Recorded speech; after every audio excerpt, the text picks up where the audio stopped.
Hello, c'est Justine Istanbul, la française qui vit à Istanbul depuis déjà plus de 2 ans et bienvenue sur ma chaîne YouTube. Alors je vous retrouve aujourd'hui pour une vidéo. C'est une vidéo qui va pas être très rigolote, mais on va traiter d'un sujet qui est super important. En fait, c'est une vidéo que j'avais déjà tournée la dernière fois lorsque j'ai tourné ma vidéo 5 choses qu'il faut savoir avant d'emménager à Istanbul ou en Turquie en général. Mais voilà, je me suis dit qu'il y avait des petits trucs qui manquaient. J'ai vu aussi que cette vidéo vous avait un peu inquiété, donc je me suis dit que je voulais revenir sur le sujet, prendre le temps d'en parler vraiment correctement. Je pense que la vidéo risque d'être un peu longue, mais pour moi c'est très important de faire cette vidéo parce que, bah écoutez, ça peut sauver des vies, ça peut vous donner quelques réflexes, vous donner quelques petites indications. Je pense que c'est un sujet qui est super important. Du coup voilà, on va parler des tremblements de terre, on va parler des séismes. Je pense que vous le savez, surtout si vous avez vu ma vidéo d'avant. La Turquie c'est une zone qui est très sismique et Istanbul particulièrement. Vous avez aussi le sud vers Izmir etc. qui est très sismique. On va traiter de ça dans cette vidéo. Je vais vous donner des petits conseils. Comme je disais dans la vidéo précédente, moi j'avais très peur des séismes quand je suis allée vivre en Turquie. C'est quelque chose qui vraiment m'inquiétait énormément. Du coup j'ai regardé plein de vidéos, j'ai lu des rapports de 36 pages, je vous mettrai tous les liens d'ailleurs, et j'ai même suivi une formation qui était dispensée par une équipe de sauveteurs en fait qui intervient sur le terrain lorsqu'il y a des tremblements de terre pour sauver des vies etc. Et lorsqu'il n'y a pas de tremblement de terre et qu'ils sont pas sur le terrain, eh bien ils font des séminaires de prévention, etc.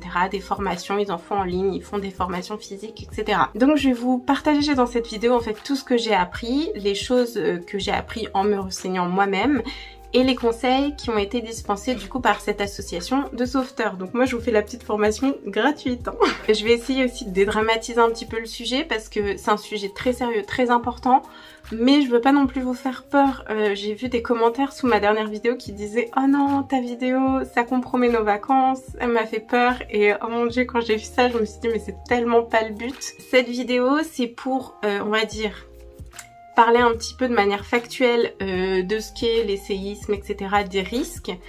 Parler des choses à faire. On va faire ça en 3 parties. On va faire avant le séisme, pendant le séisme et après le séisme. C'est comme ça qu'était faite la formation. Pour reprendre un petit peu ce que je disais dans l'autre vidéo.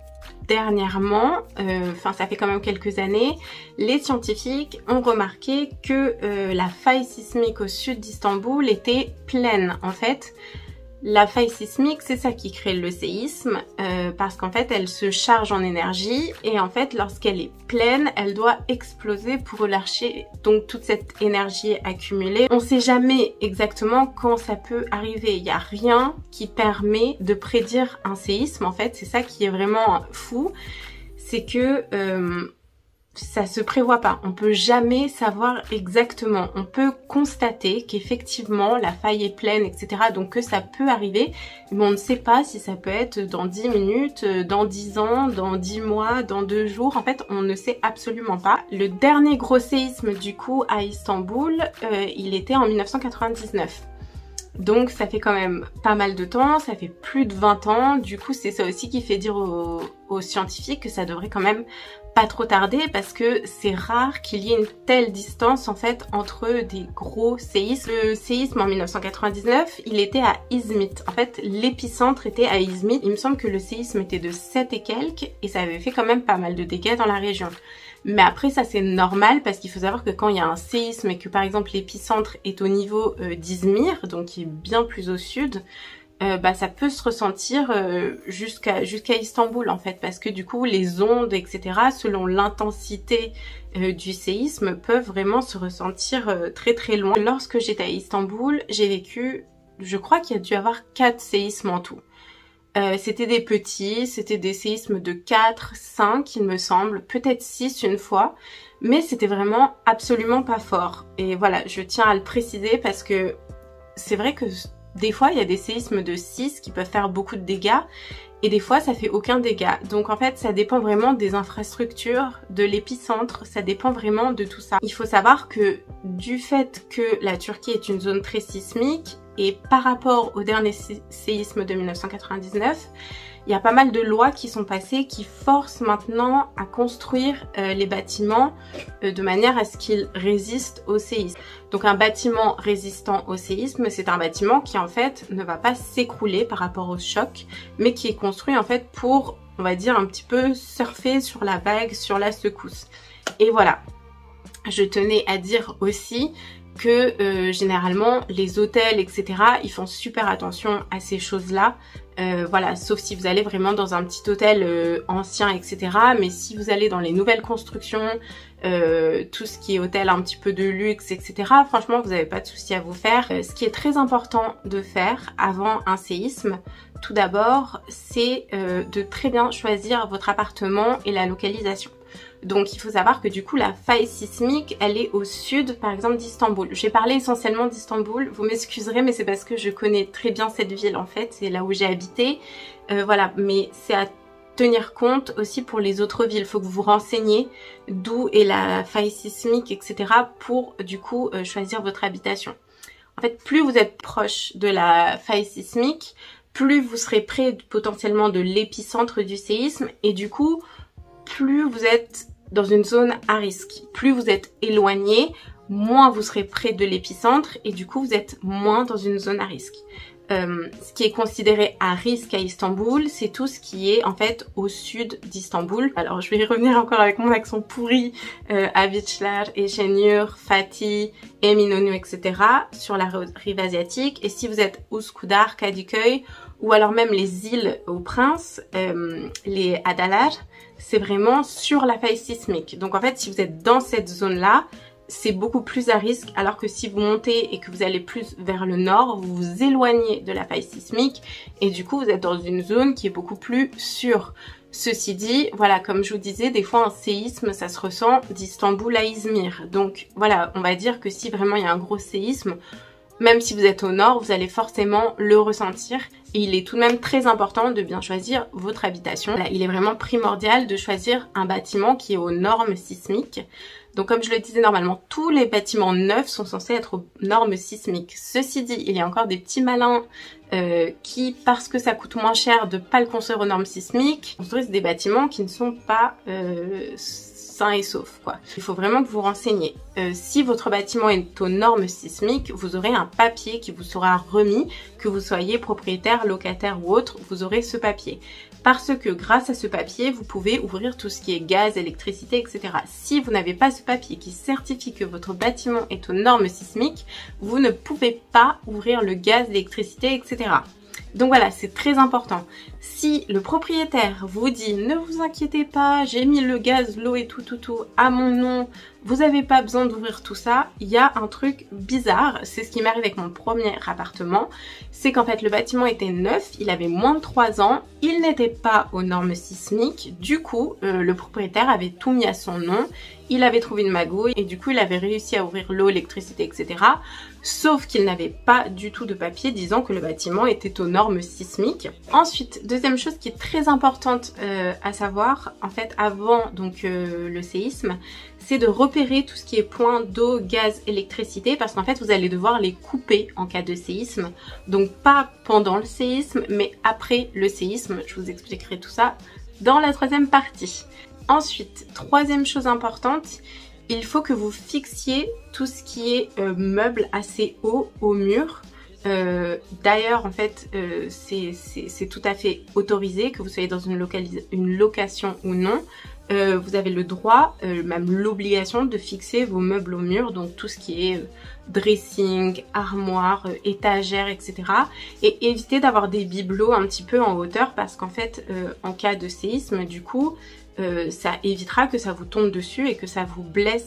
Parce que voilà, il faut savoir une chose, c'est qu'en fait, en cas de séisme, vous pouvez être blessé, injurié, etc. On ne meurt pas du séisme en soi, ou on n'est pas blessé par le séisme en soi, on est blessé en fait par les choses qui tombent, par les meubles, par le bâtiment qui s'écroule et par toutes ces choses. Ensuite, autre point important avant donc le séisme, c'est de préparer un sac de survie. En fait, un sac de survie, C'est ce qui va vous servir, encore une fois, lorsque vous allez sortir du bâtiment, en fait, après le séisme. Il faut vraiment que ce soit un sac qui soit prêt et dans lequel vous ayez toutes les choses importantes, essentielles, dont vous pourriez potentiellement avoir besoin pendant quelques jours, quelques semaines, si jamais il venait avoir un problème avec votre habitation, etc. Ensuite, dernier point très important avant donc le séisme, c'est de faire un plan avec votre famille. En fait, il faut savoir que normalement, vous avez des points de regroupement dans chaque quartier, à Istanbul, dans les autres villes, etc. En fait, c'est des points qui sont loin des habitations, qui sont loin des bâtiments, qui sont loin de tout objet qui pourrait vous tomber dessus et vous blesser. Et c'est des points où vous êtes censé vous retrouver en cas de séisme. Voilà, normalement c'est des étendues un peu vastes, un peu vagues, des terrains de foot, des trucs comme ça. Et du coup, il faut que vous les repériez. Et il faut que vous fassiez un plan avec votre famille, que vous disiez, voilà, si jamais il y a un séisme, on se retrouve là, que vous soyez au bureau, à la maison ou autre, il faut vraiment que vous ayez un point pour vous retrouver, que vous vous entendiez, que voilà, que vous soyez sûr, que tout le monde dans votre famille soit au courant. Si jamais il y a quelque chose qui se passe, on se retrouve ici. Pour plusieurs raisons. Déjà, il faut savoir que quand il y a un séisme, les lignes téléphoniques peuvent être coupées ou alors encombrées. Du coup, vous pouvez ne pas réussir à joindre vos proches. Et ça permet aussi de savoir très rapidement s'il y a quelqu'un qui a été blessé ou non. Parce que du coup, vous vous retrouvez tous à cet endroit. Et si vous voyez la personne qui ne vient pas, vous savez, vous vous doutez au bout d'un moment qu'il est arrivé quelque chose à la personne. Dans votre plan de famille aussi, il faut inclure les animaux. Il faut que vous prévoyez de les prendre dans votre sac de survie, etc. aussi. Si vous avez un chat, un chien, il faut que vous prévoyez aussi comment vous allez faire potentiellement en cas de séisme pour le prendre avec vous. Il faut aussi que vous planifiez où est-ce que vous allez vous retrouver dans la maison. Si vous allez par exemple vous retrouver tous sous la grosse table du salon, etc. Voilà, si le séisme arrive quand on est tous à la maison, où est-ce qu'on se met, où est-ce qu'on se cache? Vous disiez à vos enfants, voilà, toi dans ta chambre, si jamais ça se met à trembler, tu te mets dans le coin, sous le bureau, etc. Et voilà, il faut en fait vous préparer à ça. Si vous habitez en Turquie, etc. C'est vraiment quelque chose qui est très très important à faire. Que faire pendant le séisme? Donc déjà, il faut savoir que si vous avez des enfants, qu'ils ne sont pas avec vous, qui sont à l'école par exemple, eh bien il ne faut pas aller les chercher. Ils sont pris en charge par les équipes pédagogiques et du coup voilà, il faut éviter trop vous en faire, il faut que vous fassiez confiance aux équipes pédagogiques et il faut que vous pensiez à vous et à essayer de vous protéger. Et du coup, si vous êtes en intérieur, voilà, il faut que vous vous cachiez, il faut que vous essayiez d'aller sous un gros meuble qui puisse vous protéger et que vous mettiez en boule, que vous protégiez votre tête. Et de même, sinon vous essayez de vous mettre à côté d'un mur porteur, pareil, en boule et vous protégez votre tête. Et surtout vous éloignez de tout ce qui est porte, fenêtre, etc. parce que ça peut tomber, ça peut se briser, ça peut vous blesser. Si vous êtes à l'entrée du bâtiment, courez le plus possible, le plus loin des bâtiments, le plus loin des arbres, de tout ce qui peut tomber. Essayez vraiment de vous éloigner le plus possible. Si vous êtes en extérieur, si vous êtes devant un bâtiment, etc. Voilà, éloignez-vous le plus possible de tout ce qui peut vous blesser. En revanche, si vous êtes en intérieur, surtout n'essayez pas. Parce que, en fait, un séisme, déjà, il faut savoir que ça dure vraiment tellement peu de temps qu'en fait, vous aurez le temps de rien faire. Donc, c'est vraiment si vous êtes sur le point de sortir. Autrement, si vous êtes en intérieur, vous n'aurez absolument pas le temps de sortir, etc. Il faut savoir aussi que du coup, pendant les tremblements de terre, le sol bouge énormément. Du coup, en fait, si vous essayez de courir, vous n'y arriverez pas parce que vous allez être complètement déstabilisé, etc.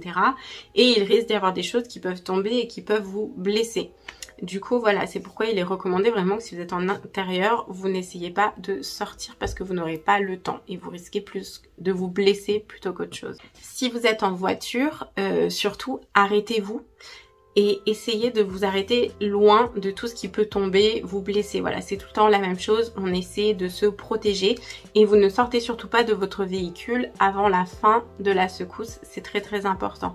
De même, si vous êtes dans un bus ou autre, de toute façon, si vous êtes dans un transport en commun, les chauffeurs, etc. sont formés, ils savent très bien ce qu'il ne faut pas faire ou autre. Par exemple, ils savent très bien qu'il faut éviter tout ce qui est pont, etc., tout ce qui peut potentiellement s'effondrer. Ensuite, il faut savoir une chose, c'est que lorsque la secousse est passée, il peut y avoir ce qu'on appelle des répliques, c'est-à-dire d'autres secousses en fait. Il va y avoir la secousse principale qui généralement va être la plus forte et après vous pouvez avoir d'autres secousses qui seront généralement moins fortes mais qui peuvent être d'une intensité quasiment identique. C'est pourquoi quand bien même la secousse est finie, quand bien même le tremblement de terre est fini, il faut que vous sortiez de chez vous. Si vous étiez en intérieur, vous prenez votre sac, vous prenez vos enfants, vos chiens, etc. et vous sortez du bâtiment. Il faut que vous pensiez à couper le gaz, l'eau, l'électricité, etc. Il faut se dire qu'il peut y avoir potentiellement une autre secousse. Le bâtiment peut aussi avoir résisté à la secousse, mais s'être affaibli et s'effondrer un petit peu plus tard. C'est pour ça qu'il faut absolument sortir du bâtiment. En sortant, il faut absolument que vous fassiez attention aux autres.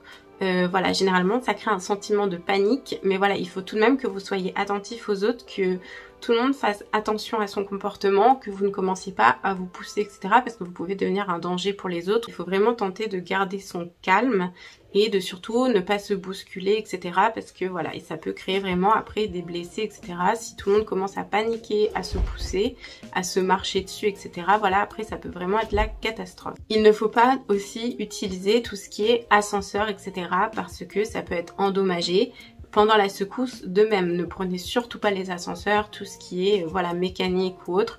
Évitez tout ça, c'est vraiment dangereux. Il faut surtout pas aussi fumer, utiliser des allumettes ou tout ce qui peut être inflammable parce que voilà, il peut y avoir des fuites de gaz ou autres qui sont liées au séisme. Enfin, il ne faut pas encombrer les lignes téléphoniques. Voilà, il faut savoir que tout le monde va essayer d'appeler ses proches, tout le monde va paniquer, la nouvelle du séisme va se répandre très très vite et du coup tout le monde va essayer de contacter tout le monde. Du coup ce qu'il faut faire, c'est désigner une personne que vous allez appeler qui sera hors de la zone en fait touchée par le séisme, que vous allez appeler et qui est tenu après de contacter tout le monde et de prévenir que vous allez bien. Mais vous, surtout, n'appelez pas tous vos proches. Pensez que tout le monde, à ce moment-là, a besoin de contacter ses proches, etc. Et que voilà, les lignes téléphoniques vont être vraiment occupées. Imaginez, Istanbul, c'est plus de 20 millions d'habitants. Si tout le monde appelle au même moment, en fait, ça va être juste pas possible. Et enfin, il faut attendre avant de retourner dans votre bâtiment. Il faudra que du coup vous alliez au point de rassemblement où vous avez accepté de vous retrouver avec votre famille qui fait partie du coup de votre plan et que vous attendiez. Ça peut durer très très longtemps, mais voilà, c'est pour ça qu'il faut que vous ayez votre sac de survie, etc. Généralement, après les séismes, les gens dorment dans la rue pendant plusieurs jours ou alors ils dorment dans des gymnases, etc. Il y a des endroits qui sont aménagés pour que les gens puissent dormir, mais voilà, généralement, après un tremblement de terre, il y a un sentiment très fort de peur chez la population qui fait qu'ils ont peur de retourner chez eux et qu'ils peuvent dormir dehors dans des tentes ou autres pendant très longtemps. Du coup, j'ai décidé maintenant de vous lire une liste que j'ai trouvée du coup qui dit ce que doit comporter votre sac de secours. Du coup, la liste dit qu'il faut avoir de l'eau, du lait en poudre si vous avez un bébé et des aliments de longue conservation parce que comme je vous disais, vous pouvez rester plusieurs jours dehors, il va falloir que vous mangiez.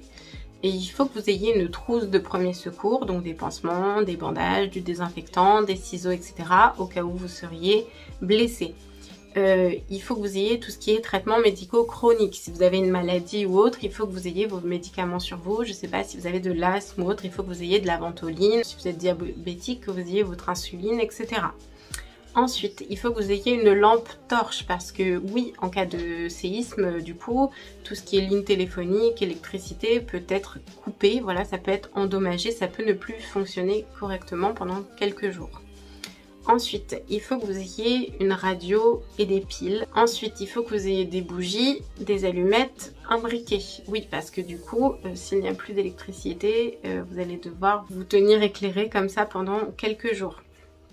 Il faut que vous ayez un réchaud à gaz pour faire à manger, des gants de travail pour vous protéger s'il y a potentiellement des détritus, des choses qui sont tombées, des briques, des trucs à bouger, etc.